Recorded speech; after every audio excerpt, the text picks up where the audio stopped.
Good morning! Nag-taxi na kami kasi medyo tanghali na at pupunta kami ngayon sa embassy ng Japan. As you know, hindi nga po na-approve yung e-visa ni Habi nung nag-apply kami through online. Kaya dumiretso na kami dito sa Japan Embassy mismo. Basta makakuha lang po kayo ng appointment. After 5 days nga pala yung collection ng visa o nung passport ninyo. Ang kagandahan pag dito kayo nag-apply ng visa, through assessment, malalaman mo na kung eligible ka sa multiple entry or sa single entry. Sasabihin sa iyo kung pwede ka mag-apply ng multiple entry. Ganyan po yung nangyari kay Habi. Kasi single entry lang yung ina-applyan niya. Pero pwede daw siya mag-apply ng multiple entry. Nandito na nga tayo sa embassy ng Japan. Actually, katabi lang to ng Philippine Embassy. Under renovation nga pala tong Philippine Embassy natin. Ito yan guys. Show ko sa inyo yung Philippine Embassy at yung Japan Embassy. Ito guys, yung Embassy ng Pilipinas. Under renovation nga siya. At yung kaharap naman niya, itong Embassy ng Japan. Kaya napakalapit lang.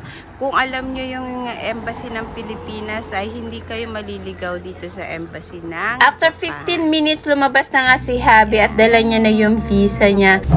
Ayan guys, nakuha na namin ang aming passport. Kanyang passport lang. Ikaw, hindi ka multiple. Na-approve yung multiple visa niya. Siyempre. Buti pa siya nakuha multiple visa. Hanggang 30 days ako, kada paso. Hanggang 2029. Aba, bakit kami? Ayan. Kasi hindi na-approve yung rejected yung visa niya, kaya. Kaya hindi nga banggit mo pa. Nakabili nga isang bahay dito. Pag-iamang ko. Cute yung buho pa. Grabe, sobrang init. Ganito dito sa Singapore guys. Napaka-init. Kaya dapat lagi tayong may dalang payo. Ayan, picture kita. Naliw siya dito kasi bibihira ka nang makakita ng ganitong telepono. Nandirito na tayo sa kahabaan ng Orchard. Punta tayo guys sa Lucky Plaza. Actually po pwede naman tayo sumakay pero mas prepared na rin natin ang maglakad. Para exercise na rin. Aside from that, tipid na rin tayo sa bus fare. At pag nilakad nyo ang kahabaan ng Orchard, madadaanan nyo tong Thai Embassy. Ang ganda ng Thai Embassy dito guys. Ang napakalaki at napakalawak guys ng Thai Embassy. Pero hindi ko pa ito napapasok kasi nga Thai Embassy. Kumbaga wala naman tayong agenda kung papasok tayo. Pero ang gandang magpa-picture dyan. Kaya ganun ang gagawin natin guys. Magpipicture tayo dito sa Thai Embassy. Ayan, Royal Thai Embassy. Kaya natin magpicture-picture dyan sa Thai Embassy. Dadaan na rin tayo dito sa Isetan. Titingin-tingin lang din tayo. As usual guys, tingin-tingin lang talaga. Kahabaan talaga guys ng Orchard. Puro mall to. Kaya mananawa kayo sa Kawi window shopping. Kaya umpisahan natin dito guys sa Isetan. Mag-window shopping na tayo. Busugin natin ang ating mga mata sa pagsha-shopping dito sa Isetan. Ang sarap ng feeling ng malamig. Naghahanap kami dito ng toilet. Ayun nga ito. Saan? Going up, Habi.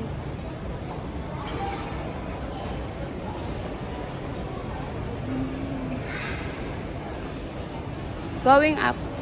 Tapos sa mga side.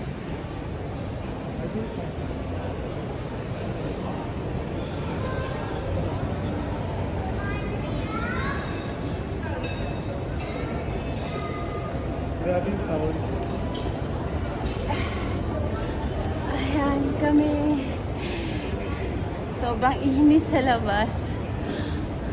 35-36. Dahil weekday, kaya walang masyadong tao dito. Kaya ang gandang mamasyal, ang sarap maglakad-lakad kasi walang masyadong mga tao. Pero napansin ko, walang mga pula-pula. Ibig sabihin, walang masyadong sale guys. Kaya hindi masarap mamili pag ganitong walang sale, walang mga pula na tag.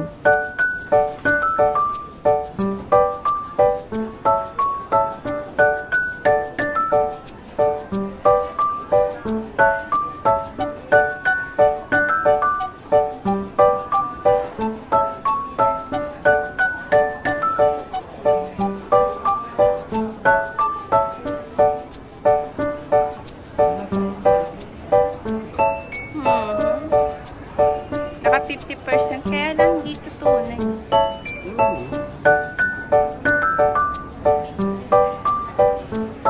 Ang ganda rin. Yung mahal. 259 pala ito. Wow, so cute. How to open? I like this one turn yellow. here. Can Oh, they you are see this? happy, oh. Nice, huh? Oh, This only color. Yellow this one have. but this one cannot lock, huh?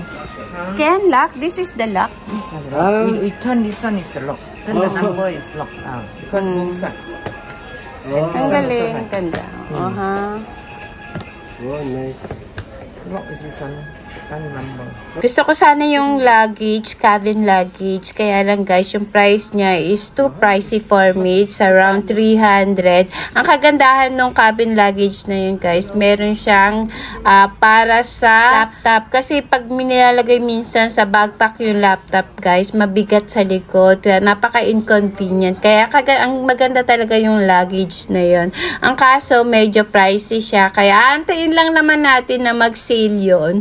Pag nag-sale yun, saka na natin bibilin. At pag wala, maghahanap na lang tayo sa Shopee o di kaya sa ibang store na mas mura yung ganong klase ng luggage. Andirito na nga tayo sa kitchen area, which is one of my favorite is a kitchen area. May inaaya ko ditong gamit, yung lutuan, yung parang palayok. Kaya ayun yung hahanapin natin, yung parang palayok na yun.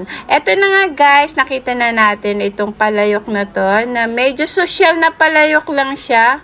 Ang tawag ata dyan is tanyo. Tanyo, tangkyo. O, ayan. Ayan, tanyo. Naka 20% siya. Pero, mahal pa rin yan, guys, kung 20% lang. Kaya natin mag 50% off. Dirito nga tayo sa air fryer. Isa talaga sa gusto ko talagang appliances sa kusina is air fryer. Napakasulit yan, guys. Kaya dapat meron kayo, kung may budget kayo talagang bumili ng air fryer. Isa talaga yan sa kailangan meron kayo sa kusina. Punta naman tayo dito sa anik-anik ng kusina. Ito yung mga brushes, yung mga box, o yung mga baunan. Minsan guys, pag nandito kayo sa mga mall, minsan para talaga mapapabili kayo ng ganyan. Pero pagdating sa bahay, mapipil nyo, talagang minsan it's useless. It's not useless, pero minsan matatambak lang din yan talaga sa loob ng kusina. Kaya make it sure pag bibili kayo ng mga ganyang anik-anik na yan, make it sure na talagang gagamitin nyo. Kasi minsan, pag sale yung mga ganyan, parang napapabili ka, pero eventually, tatambak lang din pala sa kusina. Lalo-lalo na yung mga ganyang container.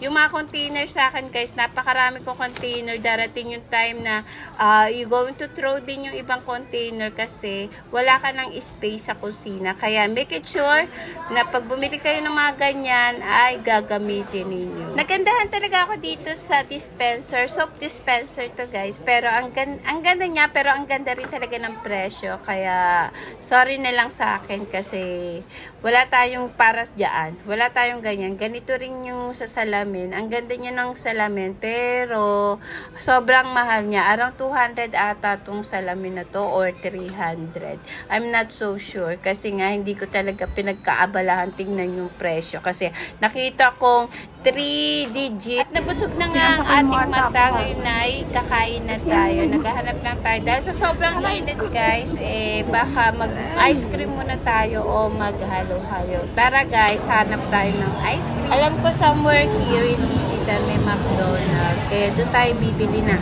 ice cream. Gusto ko yung ice cream na, actually hindi ako yung may gusto. Si Habi, gusto niya yung ice cream na strawberry sundae. Kaya yun ang hahanapin natin, strawberry sundae.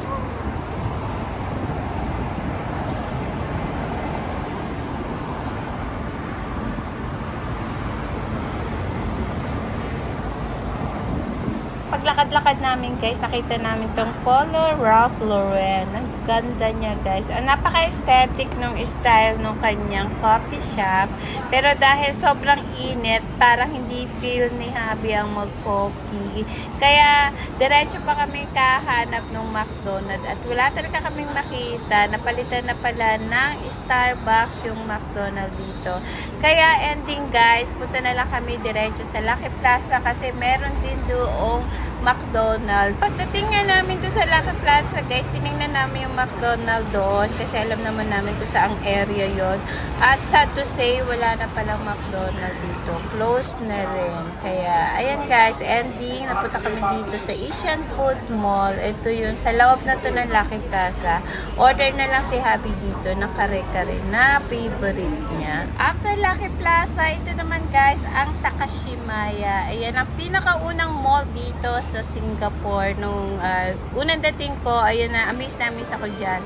And then, ito naman yung Paragon. Magkaharap lang yan, yung Takashimaya at saka yung Paragon. Pero usually, ang mga tinda dito sa Paragon or sa Takashimaya is mga signature item. Kaya kung gusto niyo ng mga signature item, dito lang kayo pupunta sa mga Paragon, sa Takashimaya. Ayun, talaga may enjoy nyo ang kahabaan ng orchard, lalong-lalo na kung first time nyo dito sa Singapore. Follow for more guys!